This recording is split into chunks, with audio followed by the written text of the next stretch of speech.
Olá, começa mais um programa Atitude Sustentável SA, o programa que foi feito para você que é de atitude. Você já parou para pensar no destino daquela pequena rolha de cortiça após o brinde? Em grandes eventos, o que parece um detalhe pode se transformar em um desafio ambiental. Mas, desde 2013, essa realidade mudou nas maiores vitrines do vinho em São Paulo. Hoje, celebramos os 10 anos do projeto Rolha Verde, uma iniciativa pioneira que une a sensibilidade da organizadora Zoraida Lobato à experiência técnica da Corticeira Paulista. Juntas, elas transformaram cerca de 30 mil rolhas que seriam descartadas anualmente na Wine Trade e na Wine Weekend em matéria-prima sustentável. É a economia circular na prática, reforçando o compromisso com carbono zero e promovendo uma conscientização que vai muito além da taça. Vamos descobrir como esse pequeno cilindro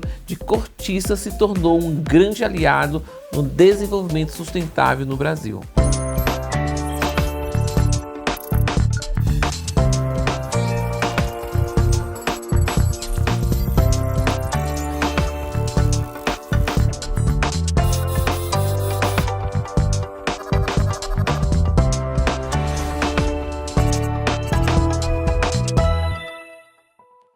No programa de hoje, recebemos Zoraida Lobato, organizadora de feiras e fundadora do projeto, para entender como a reciclagem de 30 mil rolhas por ano impacta o nosso planeta. Zoraida, muito bom tê-la aqui no nosso programa. Obrigado por ter aceitado o nosso convite. Eu que agradeço muitíssimo a você, ao seu telespectador, ao seu ouvinte.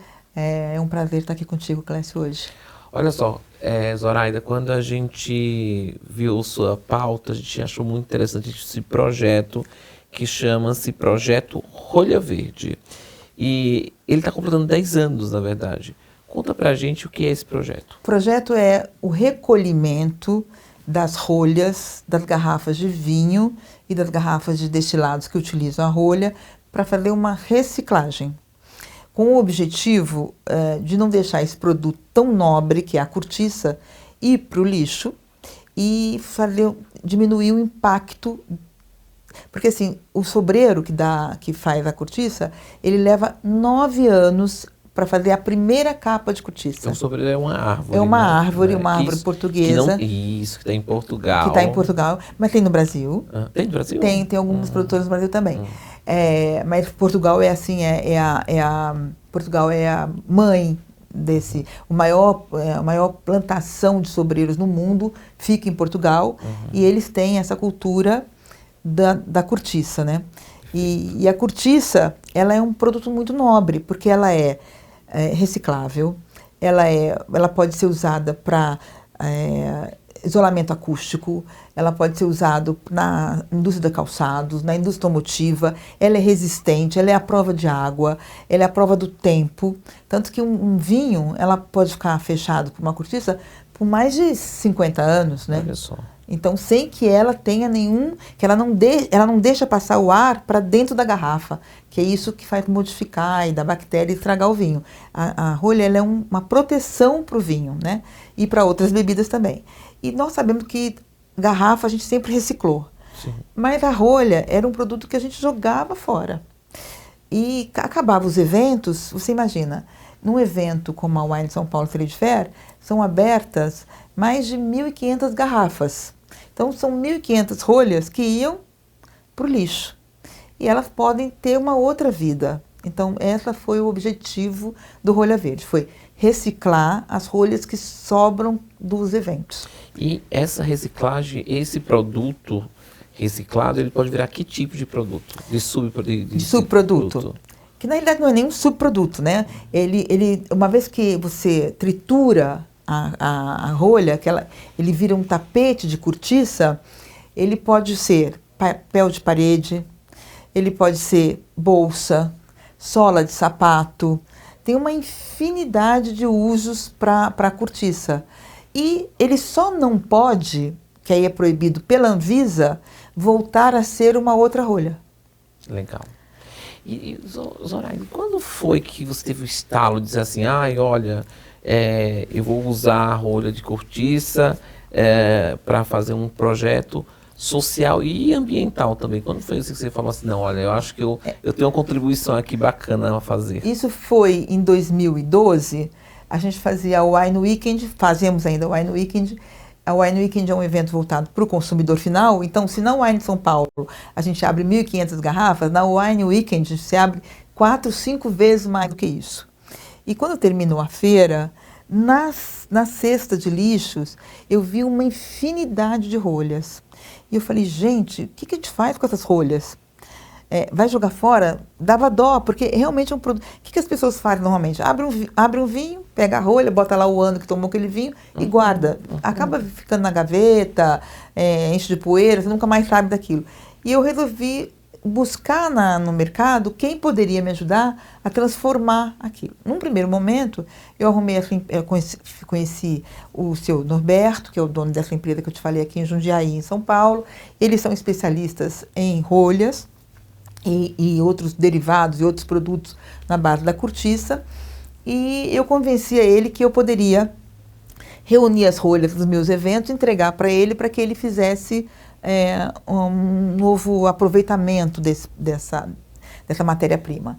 O que aconteceu? Nesse caminhar, a gente descobriu que nós poderíamos também fornecer uma matéria-prima para a economia criativa, que são ONGs que trabalham com artesanatos, que têm algum fundamento social. Então, além de nós cuidarmos do impacto ambiental, a gente começou também a trabalhar para o lado social, porque aí você consegue fazer algumas peças que são vendidas, tipo caixinha de cartão, como quadro para aviso, mas a economia criativa é extremamente criativa. Sim. Faz enfeites para Natal, e isso gera renda para essas crianças ou para essas pessoas que vivem nesse guarda-chuva dessas ONGs, né?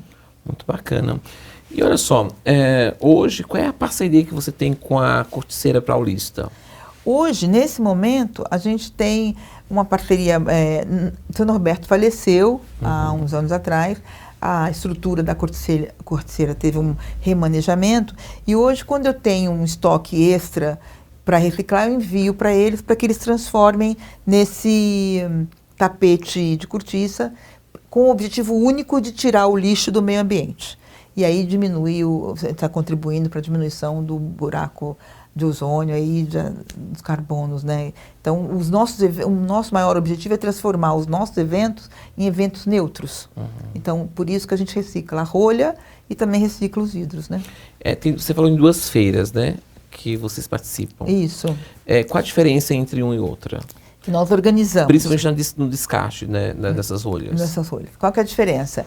A Wine São Paulo Trade Fair, ela é uma feira voltada para o B2B, voltada para donos de bares, restaurantes, voltada para donos de pousadas, esse é o foco. Quando a gente fala em rolha para essas pessoas, nós estamos falando em reciclagem, por exemplo, a Illinois, ela tem um trabalho de reciclagem de vidros, que eles têm o termo de vidro legal, uma coisa assim.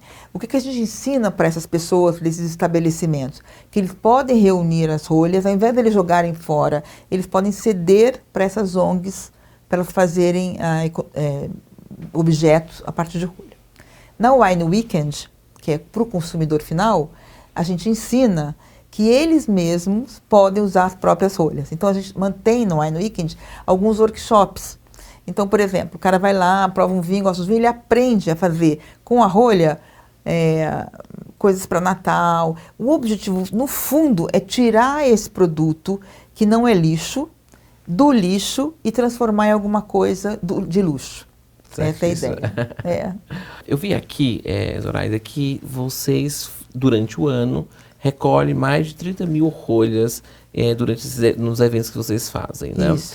Como é que vocês garantem que esse produto ele não se mistura com lixo comum ou seja destinado como lixo comum? Porque a gente separa, nos eventos, a gente tem depósitos exclusivos para rolha, para o recolhimento, e depois ele é levado para essa empresa, para a Corticeira Paulista, e ele é tratado lá, e quando ele é levado para as ONGs, eles também fazem a separação. É como se você separasse, por exemplo, garrafas.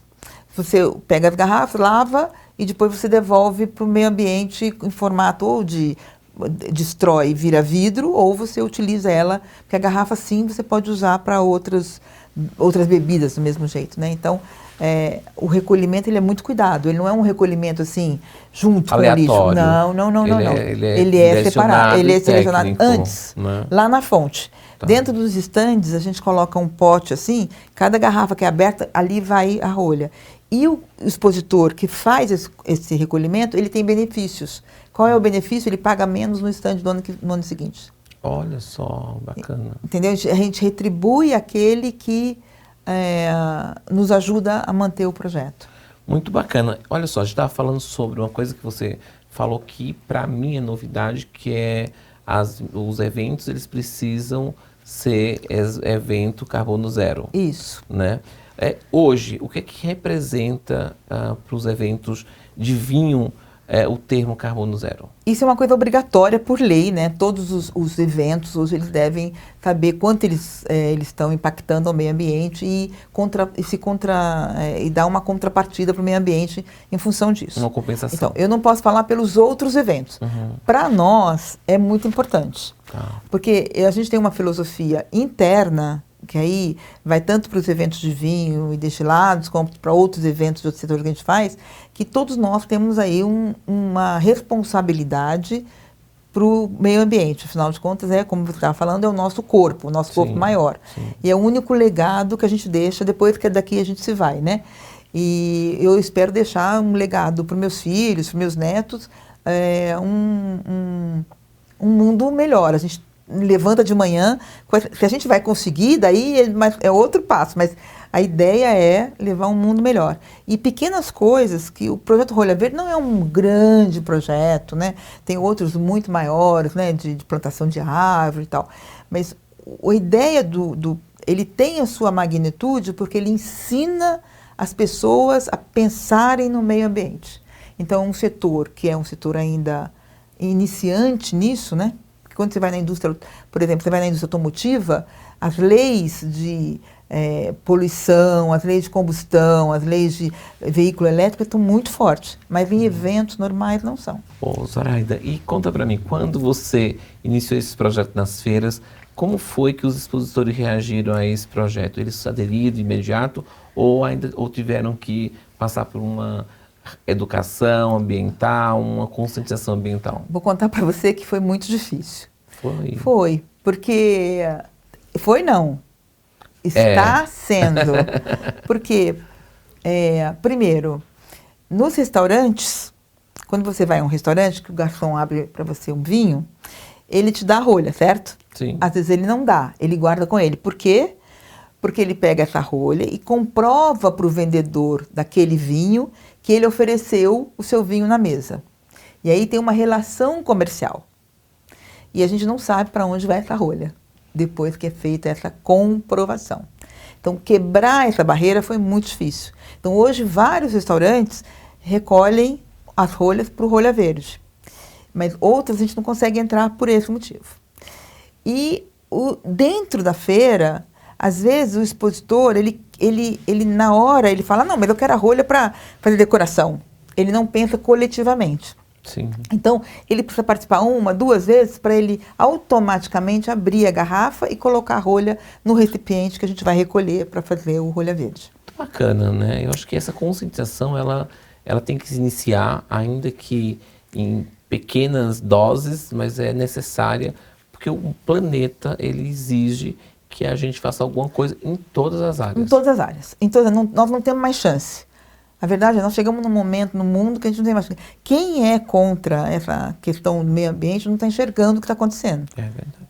Né? Porque realmente se percebe, pode ser natural, pode ser uma coisa que venha que sempre de ciclo em ciclo, você tem um movimento do planeta, ok, tem, mas vamos facilitar, vamos retardar, vamos segurar, vamos proteger os animais, vamos proteger, né? Você tem que ter, eu acho, assim, eu penso que isso é uma questão de educação. E o visitante, ele é engajado nesse projeto, ele sabe que ele está participando ou não, somente o que está expondo? Então vamos lá, nós temos 2 feiras, certo? Um B2C e um B2B. Uhum. O B2B é a feira de trade, de profissional.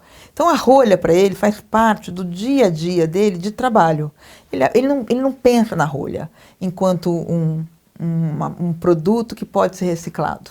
É mais difícil convencê-lo e é mais difícil engajar o dono do restaurante, o sommelier, a cadeia produtiva do vinho e da cachaça. É mais difícil.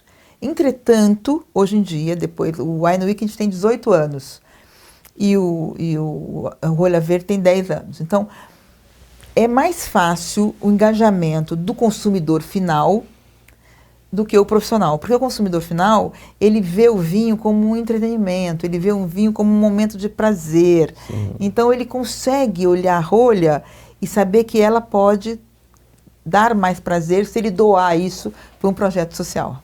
Como a empresa ela pode entender melhor através dessas práticas ESG? Eu vou te falar que tem males que vêm para bem, certo? Eu também acho. Então eu falo o seguinte, o que aconteceu, que a gente viu acontecer, que foi muito chato, foi muito triste, tanto por parte das empresas, por parte... Eu acho que ali todo mundo tinha responsabilidade, não só a empresa que foi contratada, mas a empresa que contratou. É que às vezes acontece que é tão natural que as pessoas não percebem. É cultural. É cultural. Né? Eu, como mulher, por exemplo, estava agora comentando aqui na entrada, que eu falei, a gente às vezes sofre preconceito, sofre situações que a gente não gostaria de sofrer, e a pessoa que está fazendo isso conosco não tem noção do quanto ela está nos ferindo, noção de quanto ela está nos diminuindo com isso. Por quê? Porque é um hábito fazer. Então, o que aconteceu, que a gente escutou, acho que eles têm uns 4, 5 anos, lá no Rio Grande do Sul, foi que isso era um hábito. Na época da vindima, como precisa de mais mão de obra, porque a gente só tem freelancer como evento, que a gente contrata especificamente para aquele evento. Se contratava dessa fórmula, como foi contratado. É correto? Não, não é correto. Mas era um hábito. E o que aconteceu, que teve, vamos dizer assim, talvez...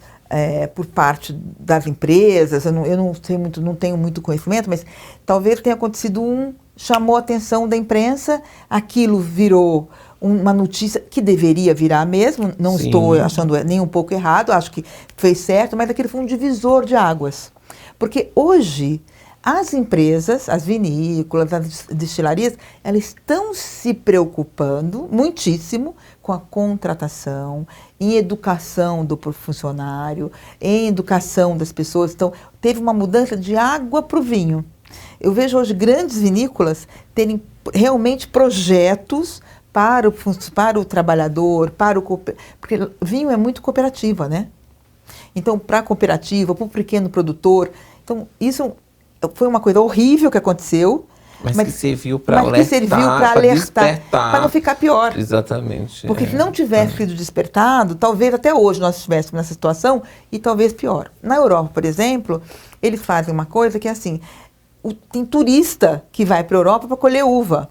Se você for olhar detalhadamente, aqueles jovens que vão na diversão, na aventura de colher, também recebem muito pouco por aquilo, as condições de higiene não é precária, mas é uma outra visão, é um outro formato de se fazer a colheita da uva. Fica uma coisa divertida, mas é um trabalho. Muito bom, entendeu? Com certeza. Falando em reciclagem de cortiça, aqui no Brasil, a gente segue algum padrão internacional, como por exemplo em Portugal? Ou não, nós temos o nosso mesmo modo de fazer a nossa própria reciclagem? A gente busca algum padrão ou a gente tem o nosso próprio padrão? Não, para cortiça especificamente não tem padrão. Uhum. A gente não tem esse padrão. Tanto que a gente usa para fazer a reciclagem na empresa, como a gente usa na economia criativa, que nada mais é que o bom e velho artesanato, né? Muito bom. Você falou uma coisa muito bacana sobre a mulher, né? A mulher sofre bastante coisa. Eu acredito que existe na área do vinho também um preconceito com a mulher. Eu queria que a gente falasse sobre isso, mas eu vou para um intervalo, Tá bem. Zoraida, e vamos tomar uma água e aí a gente volta com esse tema que eu acho que é importante, principalmente das mulheres que estão nos assistindo e mulheres empreendedoras, que a gente precisa quebrar barreiras sobre o empreendedorismo feminino. Eu vou para um breve intervalo, você não sai daí, eu já volto, é rápido. Cada ausência custa mais do que você imagina. Você sabe o que está perdendo ao não prevenir? Acidentes de trabalho podem ser evitados. Afastamentos que poderiam ser evitados com um pouco mais de cuidado. Equipamentos novos que não puderam ser comprados por causa de multas pesadas. Cuide de quem cuida da sua empresa.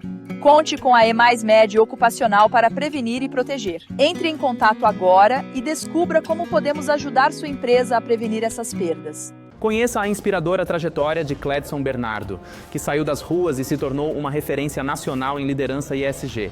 Em seu livro Transformando Desafios em Liderança, Cledson compartilha histórias reais, desafios superados e um método prático para quem busca ser um líder mais ético, humano e de impacto positivo. Transforme seus desafios em força e inspiração. Garanta já seu exemplar e comece sua jornada rumo à liderança sustentável.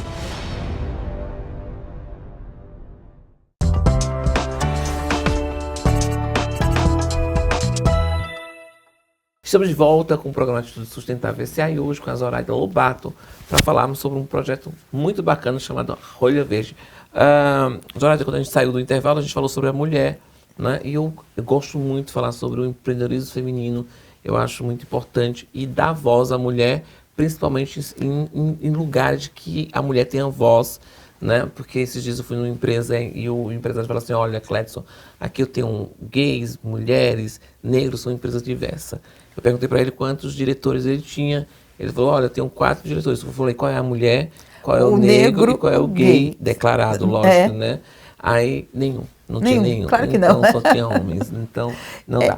Sabe o da FG que você vinha falando? Uhum. Que tem empresas que falam, porque a gente tem um projeto social e tal. Quando você vai lá no âmago olhar, aquilo é para inglês ver? Exatamente. Então, é o greenwashing todo o tempo, né? É.